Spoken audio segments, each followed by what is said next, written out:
Bem-vindos ao Almanaque Militar. No vídeo de hoje, vamos acompanhar a segunda parte da série Guerra do Golfo e vamos acompanhar como foi, de fato, a Operação Tempestade do Deserto por terra e a derrota de Saddam Hussein.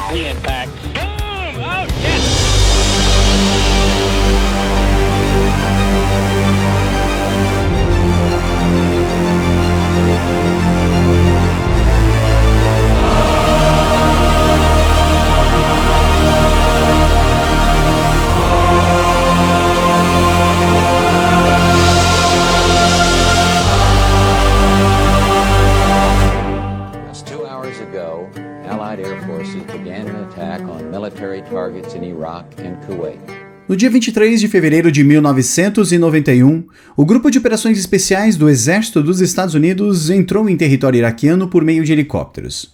Eles se uniram às tropas do SAS britânico, da Força Delta e dos Green Berets, que iriam servir como observadores avançados no deserto iraquiano para relatar os movimentos das forças terrestres do Iraque. Essa gigantesca força-tarefa de 35 nações foi dividida em 5 grandes grupos de batalha. O grupo do centro, o 18º Corpo do Exército, era constituído de blindados pesados, como o Abrams americano ou o Challenger britânico. Esses seriam responsáveis por lidar com os combates mais intensos devido ao seu poder de fogo e blindagens superiores. No flanco oeste estavam tropas francesas, com destaque a Legião Francesa, com blindados ligeiros para inserção rápida no combate, apoiados por infantaria motorizada norte-americana, representadas pelas 82ª e 71ª Divisões Paraquedistas, que também usariam helicópteros para levar a infantaria para onde fosse necessário. No flanco leste, já na fronteira com o Kuwait ocupado, havia o Joint Forces Command North, constituído de tropas da Síria, Egito, Kuwait e Arábia Saudita. Ao seu lado direito ficava o Marine Central Command, com blindados M60 e constituídos de fuzileiros dos Estados Unidos. E o flanco da ponta leste era o Joint Forces Command East, todo constituído de tropas árabes que iriam ter a missão de reconquistar a capital do Kuwait, a cidade do Kuwait. Nessa tropa, haviam forças da Arábia Saudita, do Kuwait, do Bahrein, do Senegal, Marrocos e Emirados Árabes Unidos. Ao longo de toda a fronteira do Kuwait, os iraquianos colocaram uma grande força blindada concentrada em bolsões e que contava com um campo minado próximo. Os tanques do Iraque eram o T-72 e os T-62, com diversas variantes com pequenas atualizações também sendo empregadas, assim como alguns poucos blindados norte-americanos e britânicos mais antigos. Esses blindados possuíam um alcance efetivo de fogo consideravelmente menor do que os atacantes, e as tropas da fronteira eram consideravelmente menos treinadas do que as que Saddam Hussein havia ordenado ficar na retaguarda, a chamada Guarda Republicana. A Guarda Republicana era uma força de elite do exército iraquiano que contava com equipamentos e treinamento de melhor qualidade que as tropas normais. Seus comandantes reportavam diretamente para o próprio Saddam Hussein, e uma de suas funções primárias era a proteção do presidente do Iraque. Os membros da Guarda Republicana recebiam mais do que seus pares do exército e contavam com maior prestígio na sociedade. O plano de invasão se deu do seguinte modo. No primeiro dia, às 4 horas da manhã, os flancos direito e esquerdo iriam avançar em território inimigo rumo ao norte, com o Marine Central Command e o Joint Forces East quebrando as linhas defensivas inimigas e utilizando elementos de engenharia de combate para abrir brechas no campo minado que havia sido instalado na fronteira do Kuwait. O 18º Corpo iria avançar no deserto iraquiano a oeste, capturando pontos estratégicos no coração do território inimigo. A divisão paraquedista 101 iria seguir mais ao norte do que o resto do flanco esquerdo e iriam construir uma base avançada, ainda que estivessem sendo atacadas em um objetivo que fora denominado de Objetivo Cobra. A Legião Francesa e a 82ª Divisão Americana iriam capturar um outro ponto estratégico, o Objetivo Rochambeau, que era basicamente um ponto de suprimento logístico para a base de Al-Saman, que deveria ser capturada logo em seguida. Às 5 horas da manhã, o 7º Corpo iria atravessar a linha defensiva da fronteira do Iraque, a linha de Saddam, rumo ao coração do país. Ao chegar na região de Al-Busayah, eles iriam rumar então a leste, em direção ao território do Kuwait, onde, no caminho, enfrentariam a maior parte da Guarda Republicana e suas tropas de elite. O grupamento do Joint Forces Command East iria liberar a capital do Kuwait. Quando o Marine Central Command começou a avançar no flanco leste, uma intensa barragem de artilharia iraquiana foi disparada, mas havia pouca certeza da posição dos inimigos e nenhum dos tiros acertou os fuzileiros. A contra-barragem de artilharia e os ataques aéreos dos americanos, entretanto, tiveram bem mais sucesso e conseguiram suprimir boa parte das posições defensivas do Iraque. Com a utilização de veículos de engenharia especializados, os fuzileiros então conseguiram abrir brechas no grande campo minado que se situava na fronteira do Kuwait e entraram no território controlado pelo inimigo com suas divisões blindadas. Já o flanco oeste teve um avanço inicial bem mais rápido pelos vastos desertos, com apenas inimigos espalhados pelo caminho que não ofereciam muita resistência. A 45ª Divisão de Infantaria do Iraque tentaria atacar com posições de artilharia dispersas, mas não encontravam sucesso contra a ofensiva de franceses e americanos que avançavam com cuidado no território inimigo. A 71ª já estava embarcada nos helicópteros a leste, rumo ao seu objetivo.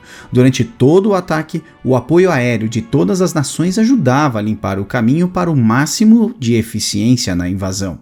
Com tempestades de areia ficando constantes e demais condições meteorológicas piorando simultaneamente, a já baixa moral das tropas iraquianas resultou em muitas rendições para a 45ª Divisão, número tão grande que, para processar a massa de soldados se rendendo, foi necessário diminuir o avanço, atrasando em partes a operação.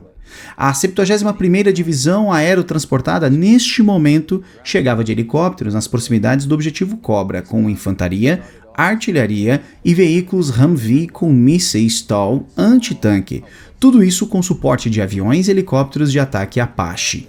Após o desembarque da força ofensiva, suprimentos começaram a ser trazidos por outras levas de helicópteros. No flanco leste, os fuzileiros atacavam impiedosamente pelo deserto com um maciço apoio de artilharia e aeronaves que também atacavam as posições iraquianas que tentavam revidar sem sucesso. Um triste incidente de fogo amigo ocorreu quando a artilharia americana disparou contra um comboio de caminhões e blindados dos Marines quando se aproximavam pelo oeste, com uma baixa e alguns veículos incapacitados. O avanço do Marine Central Command foi tão rápido que seu flanco esquerdo ficou desprotegido, sendo necessário adiantar o ataque do 7º Corpo. No caminho, entretanto, a 26ª Divisão de Infantaria iraquiana construiu uma série de trincheiras e posições defensivas com morteiros e artilharia, além de campos minados, arame farpado e bunkers espalhados, manobra que fora feita também por outras 3 divisões iraquianas. Essa barreira ficou conhecida como a linha de Saddam. Para resolver essa questão, uma das maiores barragens de artilharia da história da humanidade foi empregada contra essas posições, com mais de 10.000 tiros disparados e mais de 6.000 projéteis lançados a partir de lançadores de foguetes múltiplos. Após isso, mais de 600 blindados foram de encontro às defesas iraquianas, que revidaram com todas as armas que tinham. Mísseis antitanques eram disparados em meio a uma parede de chumbo de armas de todos os calibres que vinham dos tanques americanos e dos soldados do Iraque. Um completo caos. Ao passarem pelos campos minados, os blindados paravam perto das trincheiras e esperavam as unidades de engenharia se aproximarem, com seus tratores blindados que simplesmente colocavam toda a terra e areia que foram retiradas das trincheiras e usadas como defesa de volta nelas, soterrando quase 200 soldados iraquianos. Essas foram as principais atividades no primeiro dia de operações, mas logo o ritmo dos combates iria mudar drasticamente.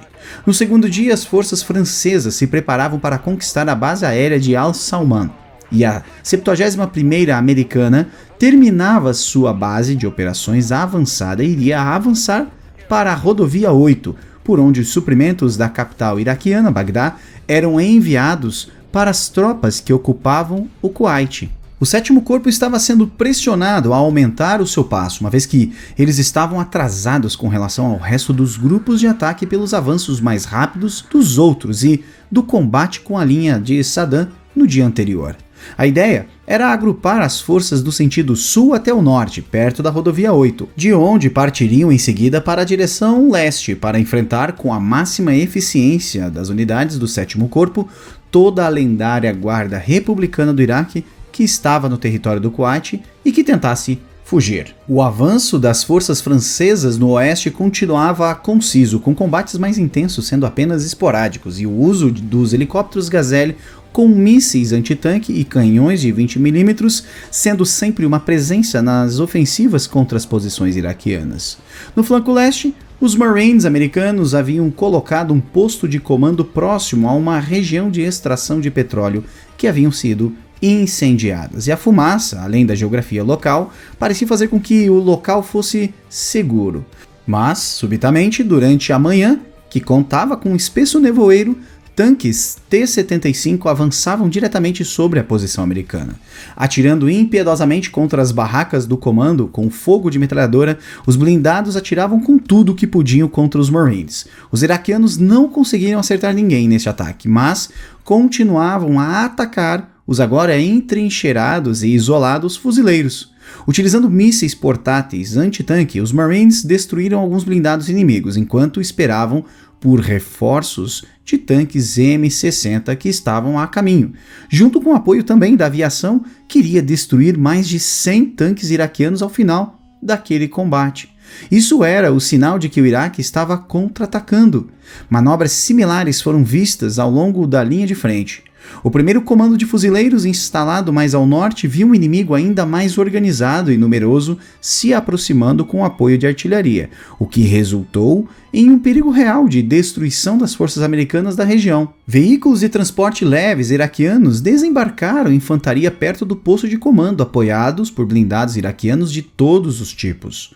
Os únicos blindados que os americanos possuíam eram os veículos de transporte que foram rapidamente colocados na linha de frente, utilizando pequenos canhões de 25mm, além de mísseis, para tentar fazer os inimigos recuarem, com resultados variados. Logo, o apoio urgente de helicópteros Cobra foi requisitado, com várias formações deles aparecendo para usar tudo o que tinham contra os tanques iraquianos. Vendo que o caos se instaurara no inimigo, a formação de veículos leves começou então a avançar, atirando com letalidade usando estes canhões de alta cadência. Sem conseguir acertar os americanos e sofrendo enormes baixas do apoio aéreo, os iraquianos recuaram logo em seguida. O 7º Corpo já chegava então a Al-Busayad, preparando então para fazer uma virada a leste. A 71ª Divisão Americana Aerotransportada realizava um desembarque de Humvees transportados por helicópteros Chinook ao norte em direção à rodovia 8, o que também acabou sofrendo um atraso devido a uma chuva que transformou o trajeto em uma pista de lama, além das tropas francesas que também já atacavam o aeródromo de Al-Salman, que mais tarde acabou sendo revelado ter sido abandonado pelas tropas iraquianas um pouco antes do ataque. Com o desembarque de infantaria mais próximo à rodovia 8, após uma cansativa e lenta marcha na lama de 2 km, a Divisão 101 agora também construía bloqueios na mais vital estrada para o esforço de guerra iraquiano. O primeiro ataque ocorreu à noite contra 4 caminhões logísticos inimigos, que após a captura demonstraram então estar carregados com cebolas. Os blindados do 7º Corpo, enquanto isso, já estavam quase em posição para o engajamento do inimigo mais perigoso, que só ocorreria no dia seguinte com a Guarda Republicana. No dia 26 de fevereiro de 1991, uma das maiores batalhas de blindados da história estava prestes a ocorrer. 2 gigantescas forças mecanizadas, determinadas e disciplinadas, começariam um intenso combate. Mas antes disso, Notícias de que um enorme comboio iraquiano com todo tipo de veículos tentava fugir de posições no Kuwait rumo ao Iraque chegaram. Com a confirmação de que o inimigo tentava recuar, esse era o momento em que ele estaria mais frágil. Foi então que a supremacia aérea começou a demonstrar na totalidade o seu valor.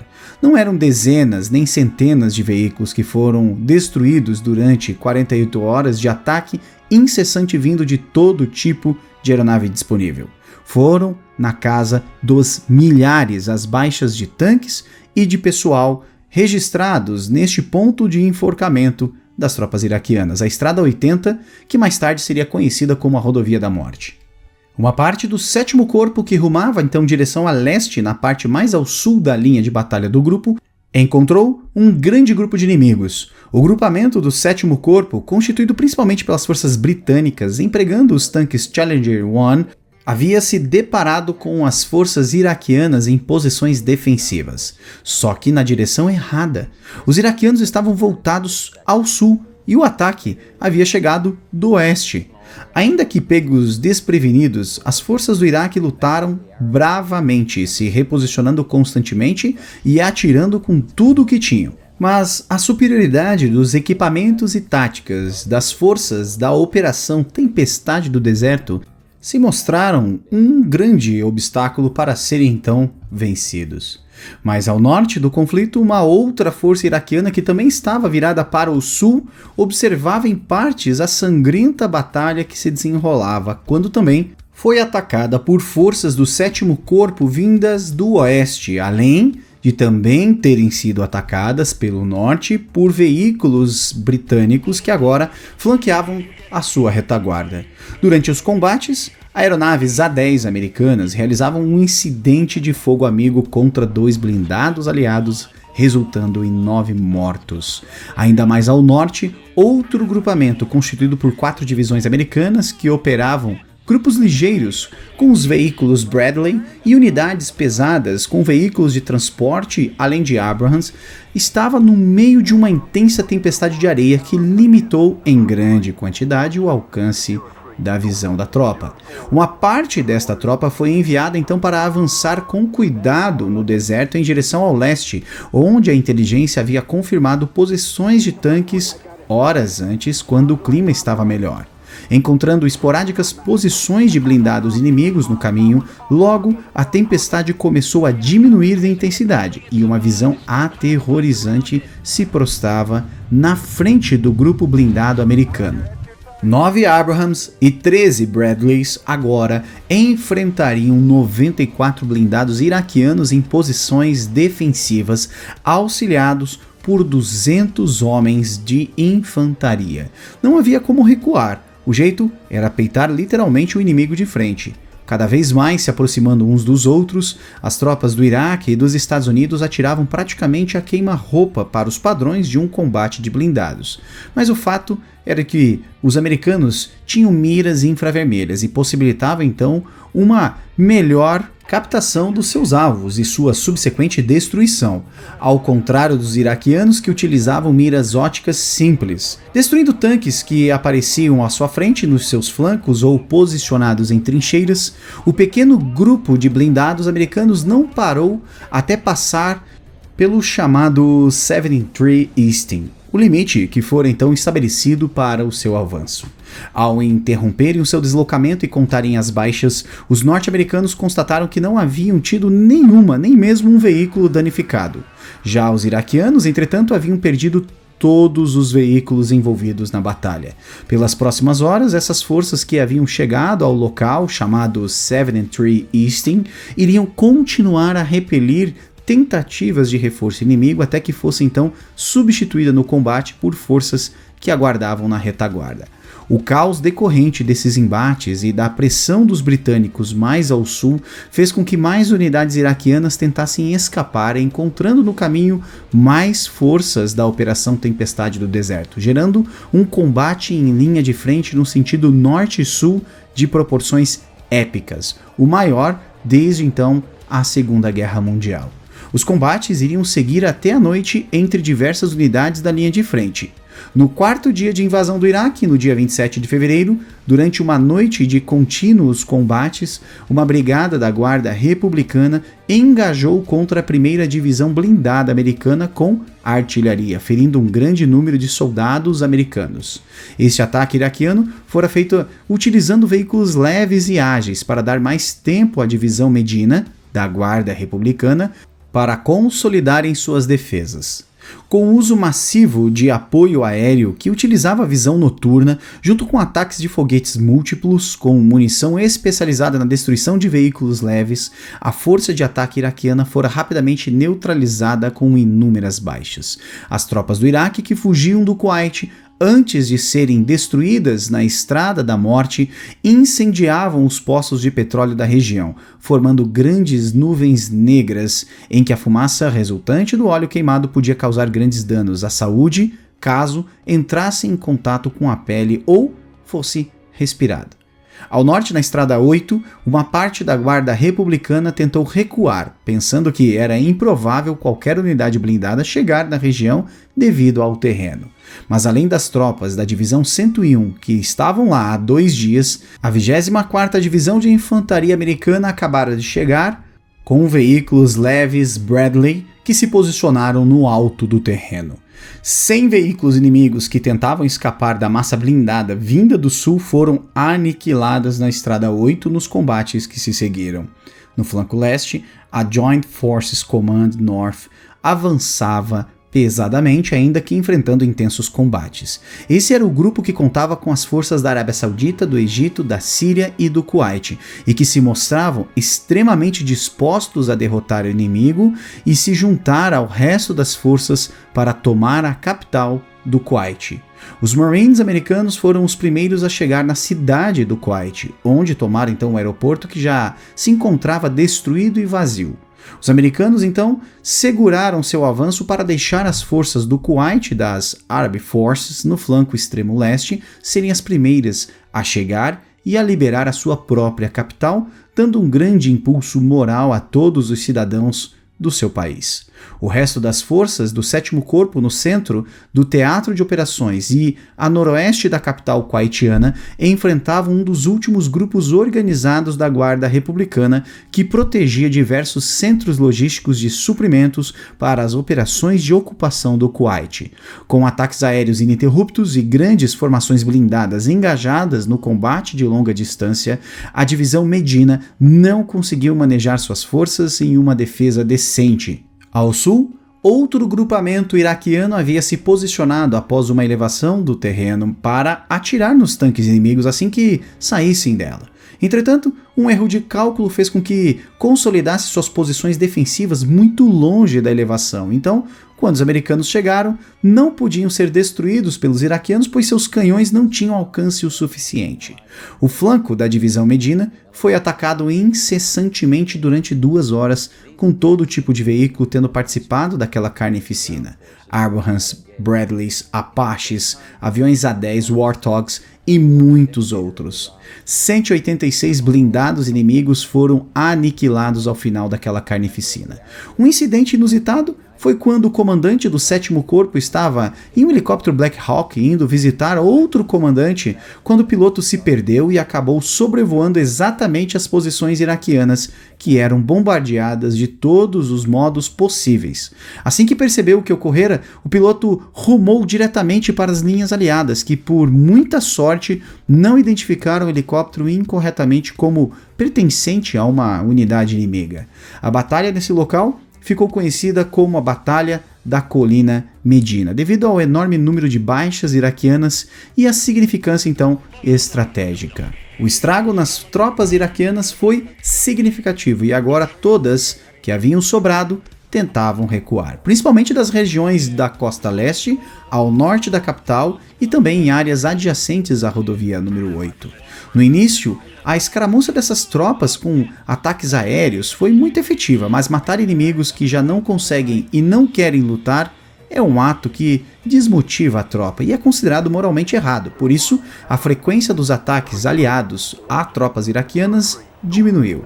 Ironicamente, os britânicos foram os que sofreram mais baixas em combates de fogo amigo do que em combates contra o inimigo propriamente dito. Como resultado, foram remanejados para fazer pequenas escaramuças em outro setor, longe do perigo de acontecer um novo ataque aliado. Cansados de serem alvejados pelos próprios aliados, agora os blindados ingleses levavam bandeiras britânicas enormes hasteadas para sinalizar sua nacionalidade. Já nos momentos finais da guerra, um ataque de 2 F-111 contra bunkers em Bagdá foi realizado na tentativa de matar Saddam Hussein, mas ainda que tenham acertado literalmente os alvos, as novas bombas Bunker Buster não mataram o ditador iraquiano, pois ele se encontrava em outro local. No último dia do conflito, no dia 27 de fevereiro, o general Schwarzkopf realizou uma grande reunião de imprensa demonstrando para todo mundo a situação do teatro de guerra e dizendo que acreditava que os ataques aéreos seriam suficientes para atrasar as forças iraquianas que fugiam do Kuwait e também para que as divisões blindadas aliadas as destruíssem, o que na verdade não ocorreu.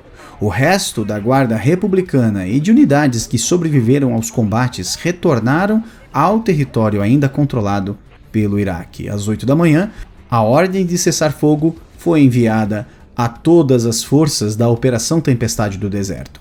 A Guerra do Golfo havia acabado. 5 dias de intensos combates que mudariam o mundo para sempre. A demonstração de novas doutrinas de combate adequadas para o emprego de armas de precisão e novas tecnologias serviu para inserir o medo em quaisquer forças que ainda insistissem nos meios de combate antigos da Guerra Fria. Os Estados Unidos se consolidaria novamente como uma grande potência militar global em uma das primeiras guerras televisionadas em tempo real da história da humanidade.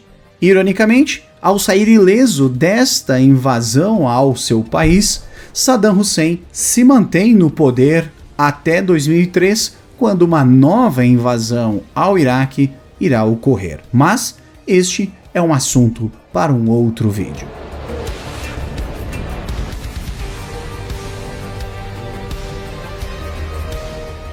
E se você gostou dessa história, fica aqui as sugestões de leitura sobre este tema. Na descrição deste vídeo deixamos os links de acesso direto a você. Fica aqui o nosso muito obrigado pela sua audiência, um grande abraço e até a próxima.